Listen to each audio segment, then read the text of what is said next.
Hello, and welcome to Socially Holistic Podcast.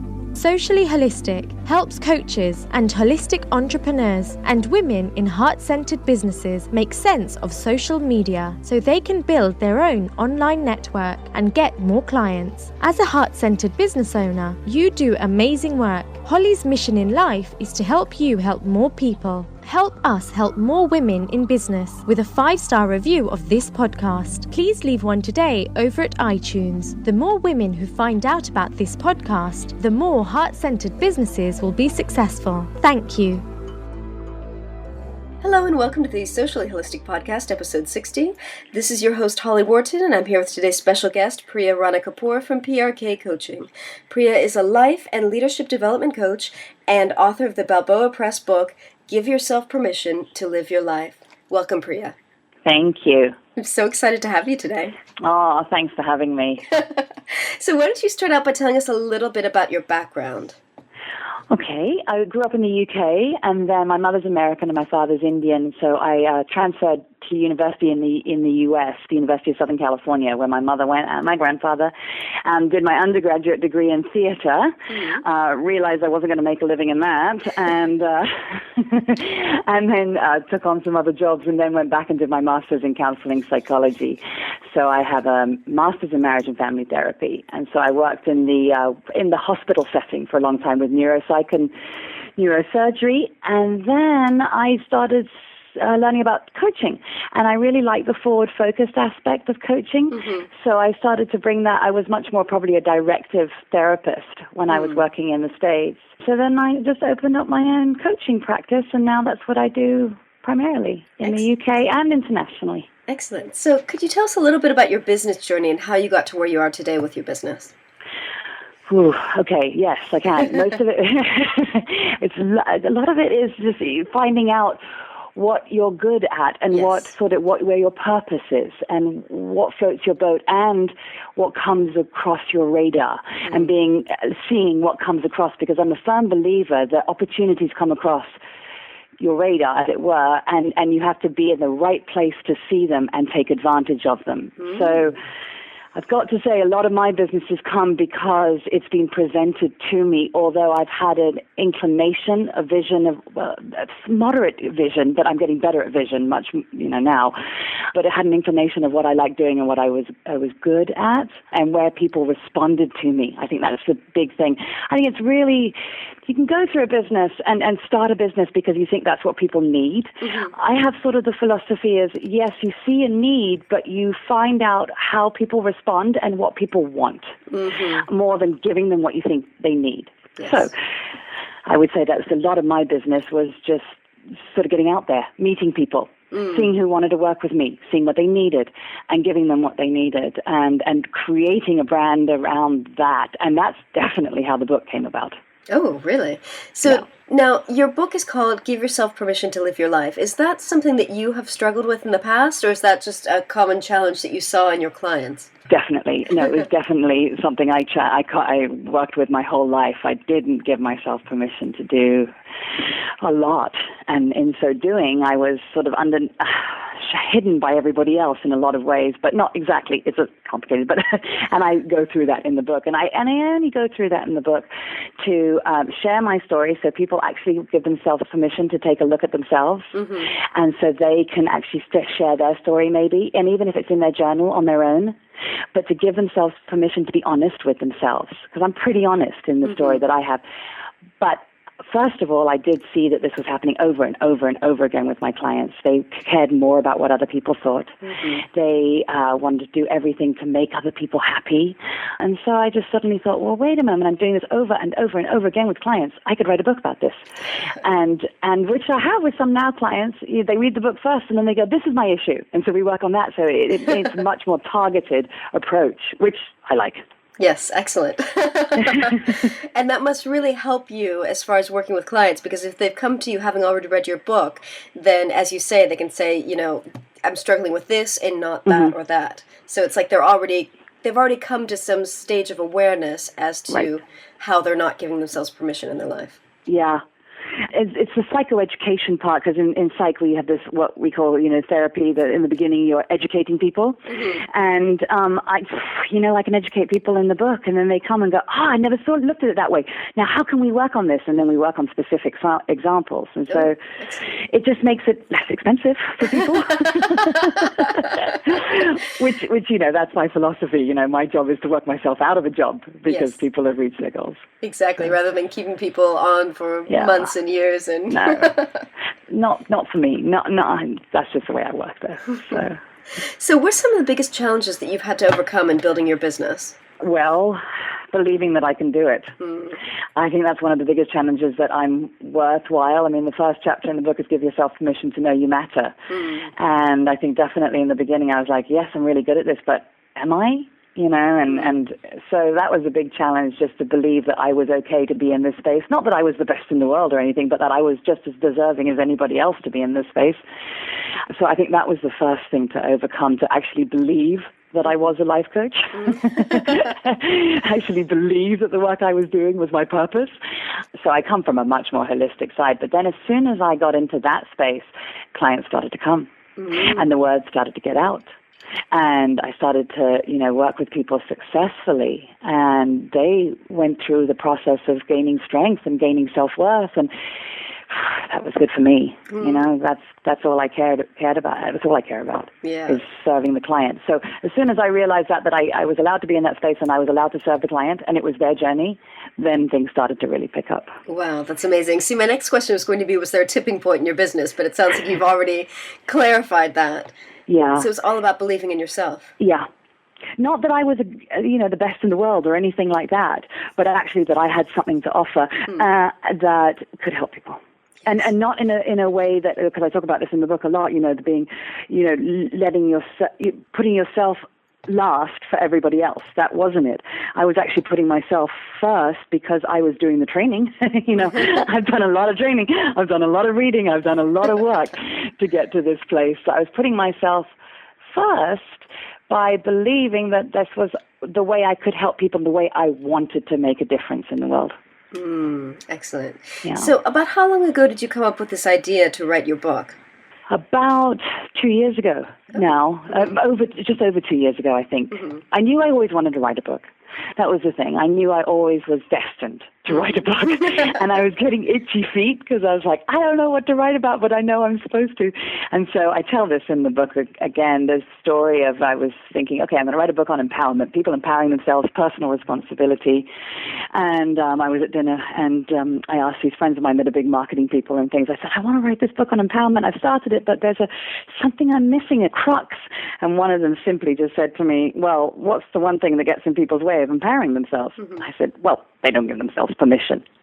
And he's like, there you go. And so that's how it all happened. So from one dinner party, and then I put my head down for about 1.5 years. Excellent. So it took you about 1.5 years to actually write the book. Yeah, because I was working at the same time with clients. Yeah. And it had to evolve, to be perfectly honest. It really, I probably wrote twice as much and then edited it down. Wow. Because there needed to be, I needed to evolve as well, and then share, and then take it out. Wow. Excellent. And see what clients needed and what was sort of bubbling to the surface, and trust in the process. Because, of course, once you start writing that book, you become much more aware of those issues with your clients in a different way. Absolutely. And they teach you. You start going down a path and you think, oh, I never thought of it that way when they say something. And you say, okay, so let's explore this further. And so, and I give my clients much credit for this book. And their stories are in it. Excellent, yeah. So how was the process of publishing your book? Because you've published through Balboa Press, which is a division of Hay House, correct? Right, indeed, yeah. No, so I chose Balboa Press because they are a division of Hay House and they have the genre. They are a self-help, spiritual genre, although I must say there's not a lot of spirituality in this book because I really wanted this book to be a primer into the introduction into the whole field of personal empowerment. And sometimes spirituality frightens people. Not that I won't write another one in the future about, give yourself permission to be spiritual. So I reserve that right, and you've heard it here. But so Balboa Press, so that's self-publishing. So I paid for everything, and it is not inexpensive. I will say that to go with Balboa Press, except they have, the name with the link with Hay House, and that opens, I know it opens a lot of doors. I've seen it. And they have the knowledge of how to sort of print those books, how to design them, because I did the design, they did the design and the out cover. And so they have the expertise on the printing side, on the book side, for sure. And they have the distribution channels. They have the relationships with bookstores, and they get it out, and you don't have to worry about anything. So for ease, they're fantastic. They're fantastic for ease. You pay a lot for it, and you don't, you don't make that much. Yeah, of course. But it's probably more about kind of giving you that platform to sell your message and giving you the kind of positioning you as an expert in your area. Yeah. And going through the process, I've learned so much. Yes. I have learned, but I've been in a safe environment to learn this much, and I've pushed it a little bit more as well by doing my marketing. And I've got to tell you, Holly, you got me started on all of my social media marketing, and now I'm uncontrollable. Excellent. And it's all because you gave me the confidence. You gave me the tools.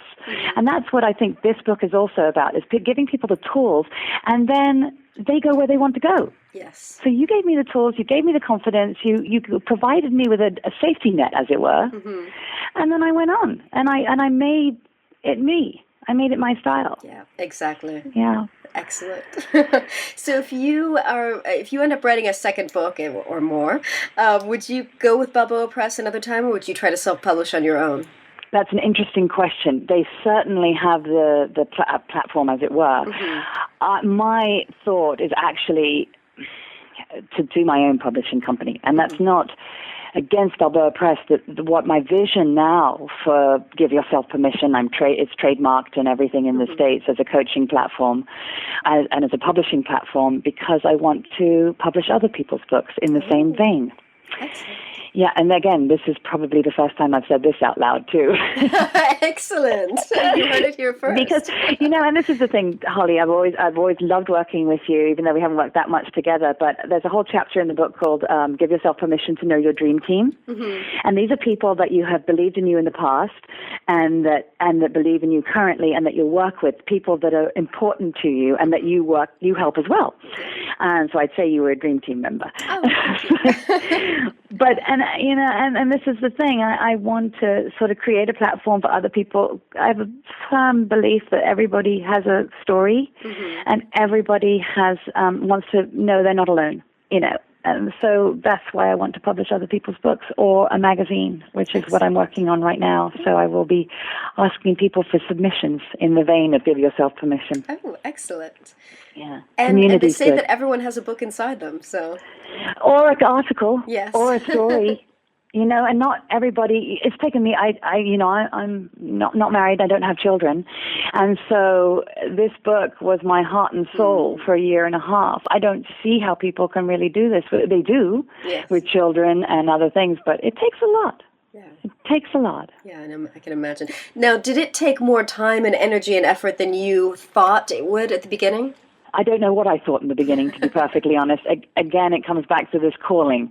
And I firmly believe I had a calling to write this book. And so I worked hard. I know that because I didn't see anybody for a year and a half, practically. I know I've lost some friends by not returning emails and things like that. But I think when I got into it, I think some people say you forget how painful childbirth is. I mean, I don't exactly know what that means. Yeah, me neither, but I've heard that.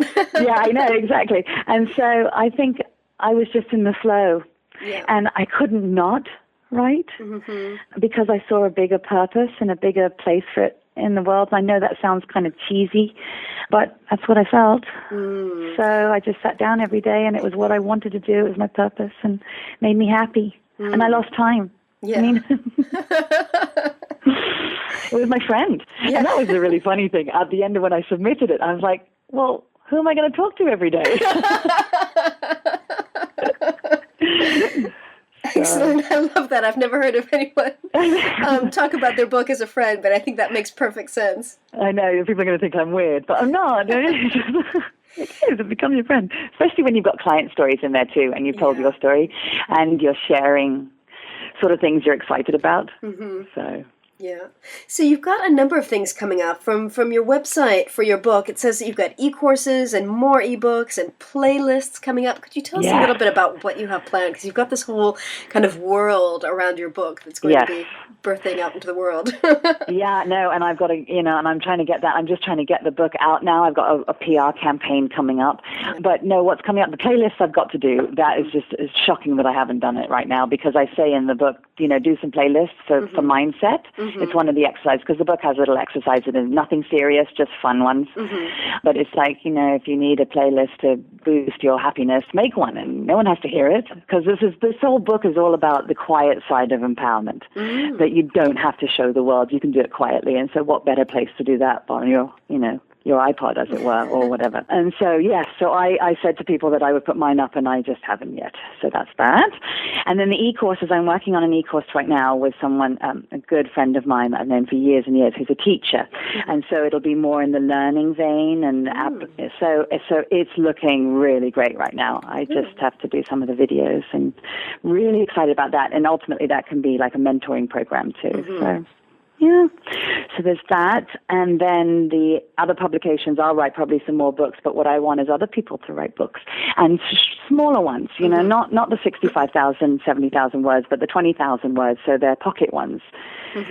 But I want to, be able to reach out to people that don't have the ability to battle with Balboa Press or battle with anybody else, and I'll do all that for them, but I want people to be able to get their message out. Oh, I think that's excellent. So let's talk a little bit about the content of your book. Now, this whole thing about giving yourself permission to live your life, why don't we give ourselves permission? Well, I think it's fear. People are afraid, and it's afraid of what society will say, what your parents will say, what other people will say. If you fail, you're frightened of failing, frightened of it not working out. And so it's just the constraints of modern society in a lot of ways, or society and socioeconomic background. So I think that's the main reason people don't give themselves permission.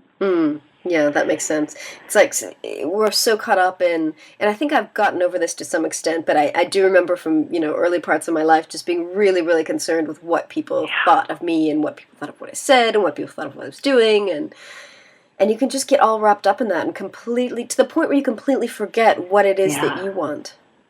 Yeah, exactly. And I think that's what happens. I get my clients, and they're 30 years old or 35 years old, and they've done everything that they're supposed to do in their socioeconomic or whatever, and all of a sudden they're like, hey, wait a moment, what about me? Even though their lives look pretty good. Yeah. They've gone to Harvard or whatever. Yeah. I mean, I know it's like, okay, the smallest violin in the world, poor people. But the thing is and it crosses all, all cultures, everything, different cultures, different ways. But yes, that's the thing. You worry so much about what other people say, and until you take, and the whole theme is personal responsibility, which is not a very palatable theme for a lot of people, because it's like, really, I've got to be responsible for everything everybody else does to me? Yeah, kind of. Meaning they do their thing, but you're responsible of how you let that affect you. Yeah. And that's really a tricky one to get around. But I think once you do, once I did, I know I feel the same way. I used to worry so much about what other people thought. And I think now, well, yes, they might be thinking that, but so what? Yeah, exactly. I'm not hurting anybody. But the problem is that once you've spent many, many years of your life, 20, 30 or more years, doing what you think other people want you to do, you're so out of touch with you and what you want. How do you start living your own life? And how do you get back in touch with yourself? I mean, that's a massive process. It's a massive process, and it's knowing that it is, and being okay with that, and doing it quiet. This is why I've written this as a quiet primer, as it were, because I think when you start really, and the first chapter is give yourself, the first leg of the journey is give yourself permission to know you matter. And so that's really understanding your place in your family and in the world and in your environment, that actually you're a little silo. Not that that means being selfish, not at all, but it means taking care of yourself before you take care of others, because then you can take care of others better. It's the whole analogy with the oxygen mask coming down, Put yours on before you help others, and that's sound advice. So, Because, your child might not understand what to do with it, even if it does fall down and if you're passed out. So, so I think the first step really is to have the self-esteem, self-confidence, and really starting to go through self-care, taking care of yourself, knowing that you deserve it, and not in a, like, I've done everything great, so I deserve this. No, you're a human being. Yeah. By mere fact, you're a human being. You deserve to take care of yourself. Yeah, and I think that's so challenging for so many people to believe, because, again, they're so focused on other people. What do they need? What do they want? What do they need? What do they want? And it's like they just get stuck in that rut of not even thinking about themselves or putting themselves last. So it's as you said, it's a conscious effort to put yourself first. And people will get, and I read about this again, people will get upset with you. Be warned. You're changing the game on them. Yes. They're used to one thing, and then all of a sudden the channel changes and they're getting something else. Yeah, exactly. And so that's knowing that that's coming down the pipeline, I think, is half the battle. Yeah. As well, you go, oh, okay, so they're going to get upset because, and then the next chapter is give yourself permission to know what you care about, which is the values. Now, so many people work on values, and my coaches in the past, mentor coaches, people have worked on values with me, and I'm like, yeah, I know what a value is, not really knowing what a value was, but everybody said it was important. And so that whole chapter goes through exactly, finding your values. And I think once you do, you're able to live your life by a roadmap of your values, but then you're also able to recognize other people's values. So when you start changing the game to take care of yourself, you can start seeing where other people are getting confused because it's not in line with their values. And so there are ways to get around that, so to soften the blow, as it were. And I know that sounds very complicated and somewhat manipulative, but it's not. It becomes second nature very quickly when you start knowing that you matter, start taking care of yourself, and you care about other people. So you make it easier for them. And then in turn, it's easier for you. I like that. I think a lot of people don't focus on that part of kind of changing yourself and then also being aware of how you can make it easier for other people. Because it's only going to help you in the long run. Exactly. I mean, I shouldn't say this, but I have this saying, it's all about me. And it's not all about me, but it's all about me taking care of myself and keeping safe. And if that means taking care of other people's needs and values as far as I can that I have responsibility for, so be it. Yeah, if it makes it easier for you. Yeah, if it helps me out and I can, live a decent life, so be it. But that's not entirely, but you know what I mean. Yeah, exactly. I'm being a bit flippant. So, Priya, what are your top tips for how to give yourself permission to live your life? Now, you've mentioned to give yourself permission to know that you matter and to know what you care about. What are your other top tips? Well, I think the first thing that later on in the book, we talked about this dream team, and I think that actually is a really good place to start in some respects, because that gives you a framework to see where you matter. That people have believed in you enough to spend their time with you, to give you advice, to help you out or believe in you. So if they have, that may be a pretty good indicator that you're worthwhile. So I think that's good. So that I tell a story in the book where I did an inventory, and actually the prologue is when the tipping point happened for me of knowing I mattered. When I got sick, one of my bosses came and sat with me for 4 hours, and he was really high up in the organization. I thought, what is he doing? And then at the end, when he left, I thought, my goodness, if he spent that much time with me, I must really matter. I must be worth something. And even though I vaguely knew I was worth something, but I had never been shown it. And so it's actually getting validation, but not approval. You're not seeking other people's approval, but where in your life have people actually gone out of their way to help you without you seeking their approval? So I think that's the first one, of giving yourself permission, then knowing you matter. And then risk-taking, give yourself permission to be brave is another chapter. And so many people are worried about what's going to happen and don't take risks and then don't move forward. It keeps them stagnant. And so it's assessing risk, taking calculated risks. So I think that's you don't have to do huge risks at all. It may just be wearing a different pair of colored shoes, I mean, but seriously, but all of a sudden you've liked red shoes your whole life. I remember this. I used to like sparkles, but I was like, oh no, girls like me, they don't wear sparkles and they don't wear hearts. I mean, seriously, literally, I wouldn't wear heart earrings because it was like, oh, it was too girly and it was too frivolous. No, I'm too serious for that. Well, I gave myself permission to wear sparkles once, and I was like, hey, this is fun. I'm not hurting anybody. I think that's so important what you say, because any little step outside of your comfort zone will stretch it in other ways, and you'll find that other things are easier just naturally, just because you've taken that one step, even if it's just sparkles one day, maybe, next week it's going to be easier for you to do something else that previously terrified you. Right. Exactly. And I call it exercising the muscle. Mm-hmm. And if that has to start, with little things, so be it. In fact, I think it's better to start with little things. Yeah, exactly, because it's less of a terrifying thing. Yeah. Yeah, and it's a snowball effect too. As soon as you start doing little things for yourself, it snowballs. I've seen it with my clients. Mm-hmm. They're like, oh, okay, this feels good. And they realize they're not upsetting the boat too much, and it's not upsetting anybody, and so they carry on with it. Mm-hmm. So, and then they make big moves. A lot of them do. But they're happy with that move, and if it doesn't work, they know that they did the best they could with the information they had at the time because they believe in themselves. Mm-hmm. Mm-hmm. Mm-hmm. So it's a bigger thing. Yeah, it is. And as you said at the beginning, it's a huge journey to start giving yourself permission to live your own life. Mm-hmm. It's a huge journey.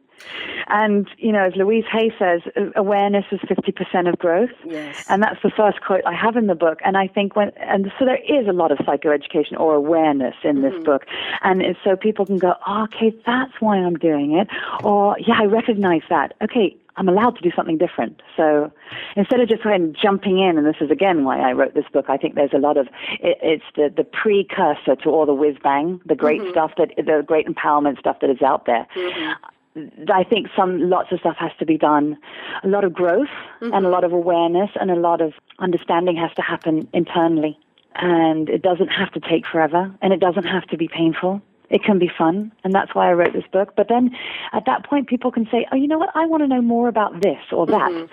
And then there's a ton out there. Really good stuff. What I call whiz-bang stuff. Go for the whiz-bang stuff.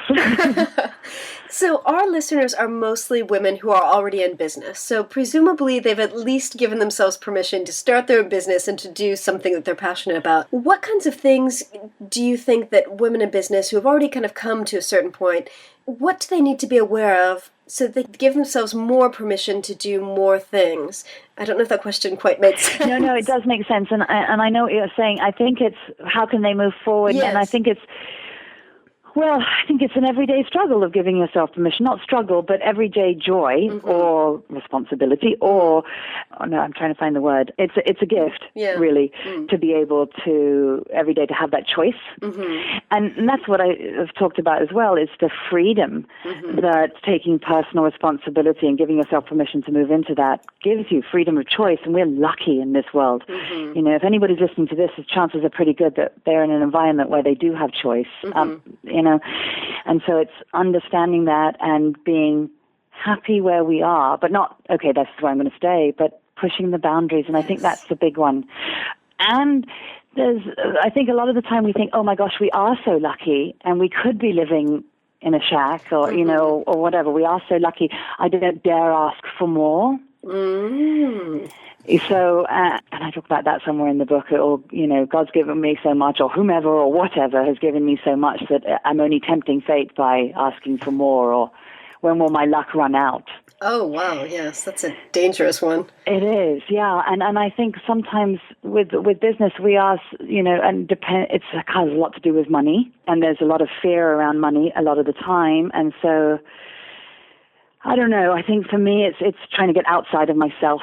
Mm-hmm. When it starts getting worrisome, you get outside of yourself and look at the bigger picture. Yeah. And always have a vision, and always hold that intention for that vision, and stay on that. I think that's what really helps move forward. And if you have to change that vision, so be it. Yes, and I think that's important because sometimes as we grow and as our businesses grow, the vision grows, and it's okay to change that vision. Absolutely. So I think that's another thing that we need to give ourselves permission to. Yes. Yeah, and that's in one of the chapters. It's all about choice, and there's change, somewhere else. But it is, we're allowed to change because we get more information. Yes. Is what it is. We didn't have the same information yesterday as we do today. Mm-hmm. And that's listening to the people in your dream team and not doing exactly what they tell you to do, but understanding that people have contributions to make, that we can all grow together, I think. Yeah, I think that's very, very important. So, Priya, do you have any women business mentors? Are there any women in business who inspire you? Well, there are definitely women in business that inspire me, and I would say Louise Hay is one of them, for sure. I mean, I know she's pretty well known, as it were, in these circles, but really, her story is incredible.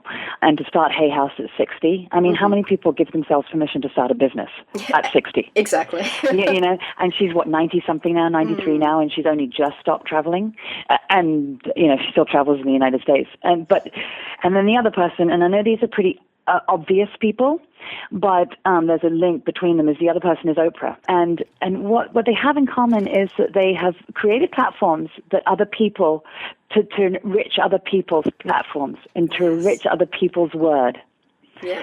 And so to me, that is really exemplary. Mm-hmm. And I hope this is not that I'm trying to copy them or anything like that, but I know that that's what we are, and that's what we have to work together. If I can help people find their voice, then my job is done. It's not done, but that is what my job is, and that's what I feel. Everybody has different ways of doing things, and everybody has different things, and everybody slots into different places. Mm-hmm. But so when Oprah and Louise Hay have given me so much, and they're obvious ones, but so what? It's like Beethoven. He's an obvious composer, but he's good. There's a reason he's obvious. So that's what I would say. Excellent. Yeah. Thank you. So how can other women in business benefit from working with you? Or, of course, anyone who's listening to this? You do one-to-one coaching? I do. I do one-to-one coaching in London, face-to-face, or I do Skype coaching or phone coaching, because I have this thing about I don't like to look at people and I don't like them to look at me. And it's not because I'm vain or nothing to do with that. It's more to do with that I think coaching is sort of you sit on the shoulder. It's the little voice coaching is. And so, because I want people to get to where they want to get to on their own with me just prompting instead of me having to read their body language as in therapy and things like that. So that's what distinguishes between the two. Okay. So anyhow, that now I am rambling. I knew you're not. So I work with clients on Skype, phone, and face-to-face. And then hopefully I'll soon get the training out. And I'm always happy to answer questions on email or communicate with people on Facebook. Excellent. Now, you've got something I saw on your website called the Permission Journey. Right. Tell us a little bit about that. Okay, so the Permission Journey is the 7 stages of I'm sorry, I didn't make that clear. That is the 7 stages. So stage 1 is give yourself permission to know you matter. Stage 2 is give yourself permission to know what you care about, which is the values. And then it goes from there all the way through to give yourself permission to live your life. Dream big and live your life. So it's the 7 stages. And I've kind of made that a little because then ultimately I want to do an app. So what I've done is align it with 7 island groups around the world. So you go from one island group to the other. And then what I ultimately want to do is have people pick their own. And I tell people in the beginning, pick your own if you want to. So this is just a guideline. So excellent. To create a journey, because I think journeys are much easier to travel when you have a destination. Exactly. Otherwise, you're just kind of wandering around and you're just like, what the heck am I doing? yeah, pretty much. And so it was also to have some fun, because I'm all about fun, So let's have a little levity in here. And, if you want to go to Australia or whatever, pick that instead. And then one day you can do workshops on all these different islands. Exactly. That's what everybody says. But some of the islands are really obscure ones, because it's a long story of how I chose the islands. But I wanted island groups because I didn't want just one island, because that could mean something. And then I wanted to spread them through the world. So, blah, blah, blah. So it wasn't all British islands. So I had to find Russian islands, Indian islands. So some of them are out in the middle of nowhere. Well, that sounds exciting for exploring.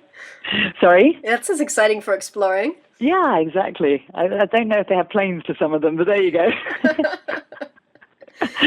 So, Priya, where can people find you online if they want to learn a little bit more about you and your book? Okay.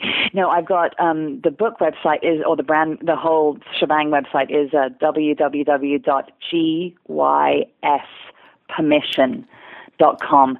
And the GYS is something I use throughout the book. So it's Give Yourself. So the S in the middle of yourself throughout the book is capitalized because it is about the self. So it's gyspermission.com. Okay. And then your coaching website is? prkcoaching.com or priyaranaKapoor.com. Okay, excellent. Yeah. And, of course, you're also on social media. Oh, yeah. Thanks to you. I'm reading your things right now that are coming through, but don't spend all your time on social media. I'm like, yeah.